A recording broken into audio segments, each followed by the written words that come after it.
یہ سارے باتیں ہم کو یہ بتاتی ہیں کہ انہوں 3 نقاباں پہنے۔ یہ آج کے آدمی کی ایک تصویر ہے۔ نکودیمس جب لوگوں سے ملاقات کرتے تھے تو ایک فرسی کے حیثیت سے ملاقات کرتے تھے۔ انہوں جب فرشیوں کے بیچ میں رہتے تھے تو ایک فرسی کے حیثیت سے رہتے تھے، اور جب انہوں فرشیوں کے بیچ میں سے نکل جاتے تھے اور سڑک پہ چلتے تھے تو لوگ ان کو آتے ہوئے دیکھ کے ان کے لیے راستہ چھوڑ دیتے تھے اور یہ بولتے تھے کہ یہ ہمارا سردار ہے۔ یہ ایک زبردست آدمی ہیں، یہ یہودیوں کے سردار ہیں۔ یا نکودیمس ان لوگوں کے ساتھ الگ رویہ اپناتے تھے، مگر ان کا نام نکودیمس تھا، اور یہ 2 نقابوں کے نیچے جو انہوں پہنے رہتے تھے انہوں ایک معمولی انسان تھے۔ پیارے بھائی بہن، آج کے دن کئی لوگ ہیں جو اس طریقے سے رہتے ہیں۔ ایک آدمی جو بزنس مین ہے اور ایک دفتر کا پریزیڈنٹ ہے، صبح میں اپنے دفتر کو جاتا ہے، اور جو آدمی اس کے دفتر میں ہے اس سے بات کرتے ہیں اور اس کو مسٹر کہہ کے بلاتے ہیں اور اس کے آگے جھکتے ہیں، حالانکہ اس کے دفتر کے لوگاں یہ سوچتے ہیں کہ ان لوگاں اس کو جانتے ہیں، مگر اصلیت میں نہیں جانتے، اور انہیں اپنا دفتر چھوڑتا ہے اور وہ صبح اپنے کئی گراہکوں سے ملتا ہے، اور جب ان لوگاں اس کو پوچھتے ہیں کہ بزنس کیسا چل رہا ہے تو انہیں بولتا ہے میرا بزنس زبردست چل رہا ہے، اور دوپہر کے وقت کھانا کھانے کے لیے اپنے کلب کو جاتا ہے۔ جیسا کلب میں قدم ڈالتا ہے تو ایک الگ آدمی بن جاتا ہے۔ یہاں انہیں مسٹر سو اینڈ سو نہیں ہے، بلکہ ایک معمولی انسان ہے، اور یہ آدمی کا نام ہم تھوڑی دیر کے لیے ایکس رکھیں گے۔ یہاں ان لوگاں اس کے ساتھ ٹینس کھیلتے ہیں۔ ان لوگاں یہ سوچتے ہیں کہ ان لوگاں ایکس کو جانتے ہیں اور اس کو اس کے پہلے نام سے پکارتے ہیں، اور یہاں انہیں ان لوگوں کے ساتھ ایک الگ رویہ اپناتا ہے۔ یہاں بالکل الگ رشتہ ہے، اور کلب کے لوگاں اس کو بزنس کے بارے میں پوچھتے ہیں اور انہیں بولتا ہے بھائی بزنس بڑا زبردست چل رہا ہے۔ اس کے بعد شام میں جب کام پورا ہو جاتا ہے تو انہیں اپنے گھر جاتا ہے اور دروازہ کھول کے اندر داخل ہو کے اپنا کوٹ اتار کے کرسی پہ بیٹھ جاتا ہے۔ یہاں انہیں ایک الگ قسم کا آدمی ہے۔ اس کی بیوی اس کے پاس آتی ہے اور اس پہ نظر کرتی ہے، یعنی کہ دیکھتی ہے، مگر ایک مایوسی کے حالت میں۔ اور میرے بھائی، یہاں اس کے دونوں نقاباں اتر گئے ہیں۔ انہیں اب بزنس مین نہیں ہیں جو دفتر کا پریزیڈنٹ ہے، نہ تو کلب والوں کا ساتھی ہے۔ یہاں بس انہیں ایک چھوٹا سا آدمی ہے جس کا نام ایکس ہے۔ اس کی بیوی اس کو پوچھنے کو لگتی ہے کیا بات ہے ایکس؟ تو یہ ایکس جواب دیتے ہیں بزنس ایک دم کپا ہے۔ تو میرے بھائی، یہ آدمی کی حقیقت یہ ہے۔ اب ہم آیت 2 پڑھیں گے۔ اس نے رات کو یسوع کے پاس آ کر اس سے کہا، اے ربی، ہم جانتے ہیں کہ تو خدا کی طرف سے استاد ہو کر آیا ہے، کیونکہ جو معجزے تو دکھاتا ہے کوئی شخص نہیں دکھا سکتا جب تک خدا اس کے ساتھ نہ ہو۔ تو یہ آدمی نکودیمس یسوع مسیح کے پاس آتے ہیں، وہ بھی ایک نقاب ڈال کے۔ انہوں بولتے ہیں ہم جانتے ہیں۔ اب سوال یہ ہے کہ ہم کا جو لفظ نکودیمس نکالے وہ ہم کون ہیں؟ وہ ہم جو ہیں فرشیاں ہیں۔ تو یہاں انہوں ایک فرشی کی حیثیت سے آتے ہیں۔ انہوں جو ہیں اپنے منہ پہ فرشی کا نقاب ڈال کے ہیں، مگر خوبی یہ ہے کہ انہوں 2 منہ کے نہیں ہیں، بلکہ مسیح کے پاس اپنا دل کھول کے آتے ہیں۔ انہوں بولتے ہیں کہ ہم فرشیاں یہ بات یقین کرتے ہیں کہ آپ خدا کے طرف سے استاد بن کے آئے ہیں۔ میں جہاں تک سمجھتا ہوں کہ انہوں خدا کے بادشاہت کے بارے میں بات کرنے کے لیے آئے۔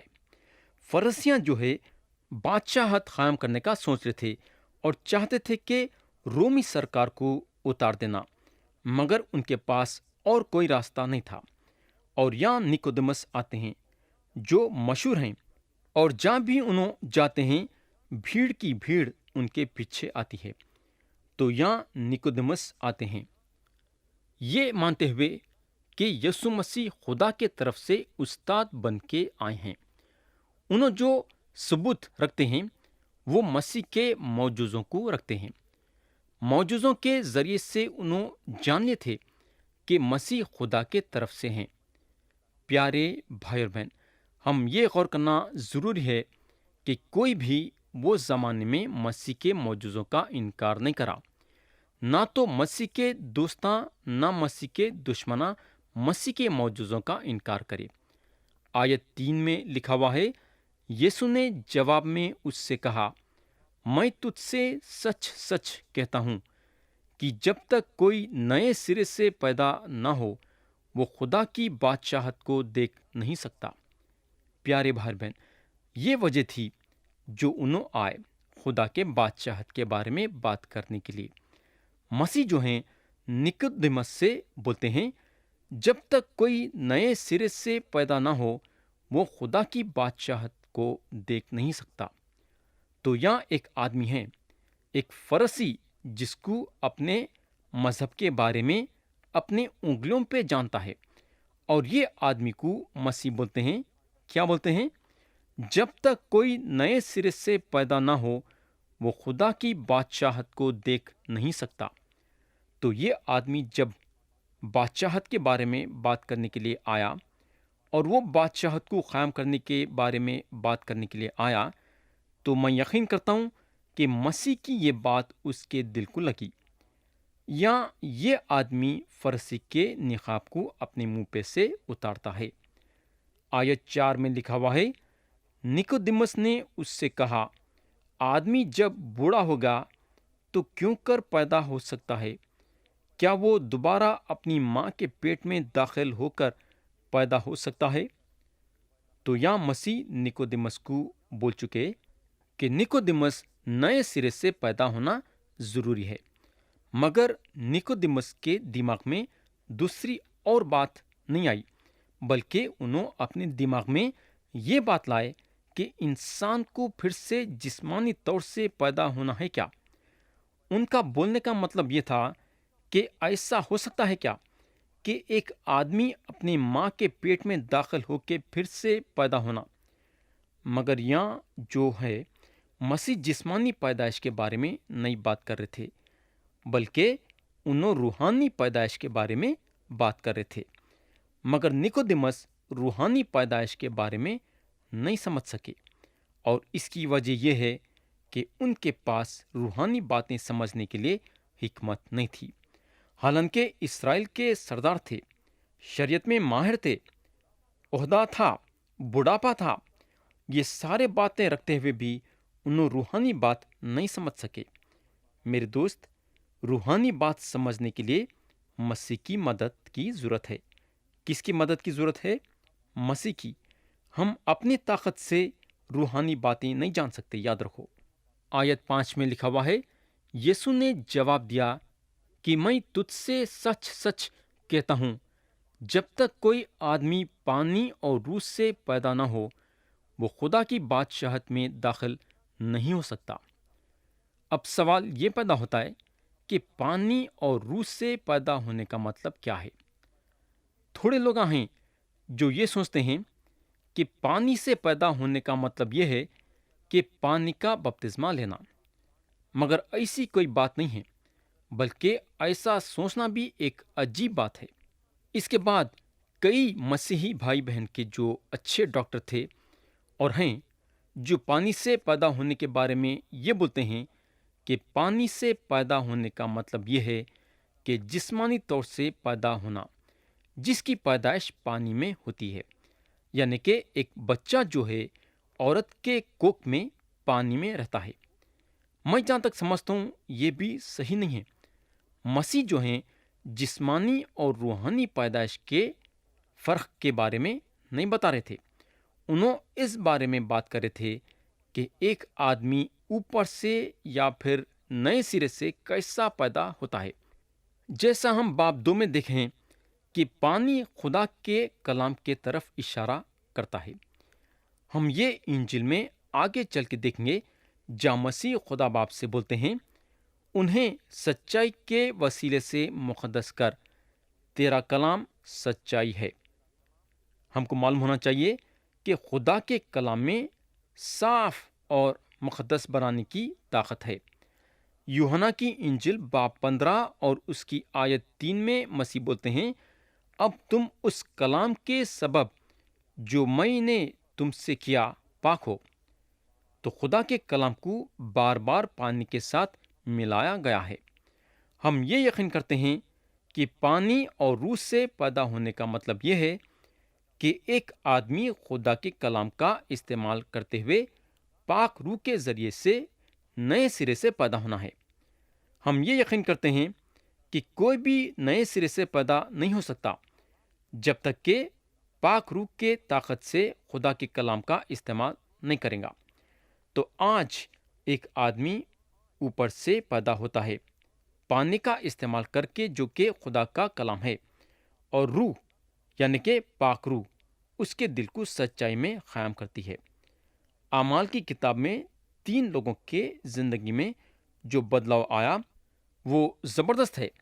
یہ تینوں کے بارے میں ہم کو دیا گیا ہے تاکہ ہم اس کو مثال کے طور پہ استعمال کر لیے ویسا۔ یہ 3 لوگ ہیں، حبشی کھوجا، کورنلیس اور پولس رسول۔ یہ تینوں آدمیوں کے زندگی میں خدا کا کلام روح کے طاقت سے استعمال کیا گیا۔ تو خدا کا جو طریقہ ہے کام کرنے کا، وہ طریقہ ہے کلام جس کا استعمال روح کرتا ہے۔ میرے کو پورا بھروسہ ہے کہ ہمارے خداوند کا یہ بولنا کہ ایک آدمی پانی اور روح سے پیدا ہونا خدا کے روح کے طرف اشارہ کرتا ہے، اور روح کلام کا استعمال کرتا ہے۔ اس کے بغیر نکودیمس خدا کے بادشاہت میں داخل نہیں ہو سکتے تھے۔ آیت 6 میں لکھا ہوا ہے، جو جسم سے پیدا ہوا ہے جسم ہے، اور جو روح سے پیدا ہوا ہے روح ہے۔ میرے دوست، خدا نہیں چاہتا ہے کہ جسم کو بدلے۔ بولنے کا مطلب یہ ہے کہ جو پرانی طبیعت آپ میں اور میرے میں ہے، حقیقت یہ ہے کہ یہ بدل نہیں سکتی۔ میرے دوست، حقیقت پہ ہم یقین کرنا ضروری ہے۔ خدا کا کلام اس کے بارے میں بہت کچھ بولتا ہے۔ پرانی طبیعت خدا کے ساتھ جنگ کرتی ہے۔ رومیو کے خط میں لکھا ہوا ہے، جسمانی نیت خدا کی دشمنی ہے، کیونکہ نہ تو خدا کی شریعت کے تابع ہے نہ ہو سکتی ہے، اور جو جسمانی ہیں وہ خدا کو خوش نہیں کر سکتے۔ تو میرے بھائی، خدا کے پاس کوئی پروگرام ہمارے پرانے طبیعت کے لیے نہیں ہے۔ خدا کا بس یہ خیال ہے کہ جب ہم خبر میں اتریں گے، اس کے ساتھ ہماری پرانی طبیعت بھی اتر جائیں گی، اور خبر میں جانے سے پہلے ہمارے خداوند آ جاتے ہیں تو ہم پلک کے جھپک میں بدل جائیں گے، جس کا مطلب یہ ہے کہ ہم ہمارے پرانے طبیعت سے چھٹکارا پا جائیں گے۔ پرانی طبیعت خدا کی فرمان بردار نہیں بن سکتی۔ مسیح بولتے ہیں، جو جسم سے پیدا ہوئے ہیں جسم ہیں۔ تو بولنے کا مطلب یہ ہے کہ خدا ہمارے جسم کو بچانے کا ارادہ نہیں رکھتا ہے۔ یہ پرانی طبیعت جو ہے نئے طبیعت کے ذریعے سے بدلنا ہے، یعنی کہ ہماری پرانی طبیعت کی جگہ نئی طبیعت لینا ہے۔ تو روحانی پیدائش ضروری ہے تاکہ آپ کو اور میرے کو ایک نئی طبیعت دی گئے ویسا۔ آیت 7 اور 8 میں لکھا ہوا ہے، تعجب نہ کر کہ میں نے تجھ سے کہا، تمہیں نئے سرے سے پیدا ہونا ضرور ہے۔ ہوا جدھر چاہتی ہے چلتی ہے، اور تو اس کی آواز سنتا ہے، مگر نہیں جانتا کہ وہ کہاں سے آتی اور کہاں کو جاتی ہے۔ جو کوئی روح سے پیدا ہوا ایسا ہی ہے۔ تو یہاں مسیح یہ بول رہے ہیں کہ ہم یہ نہیں بول سکتے کہ ہوا کہاں آ رہی ہے، اور ہم یہ نہیں بول سکتے کہ ہوا کہاں جاتی ہے۔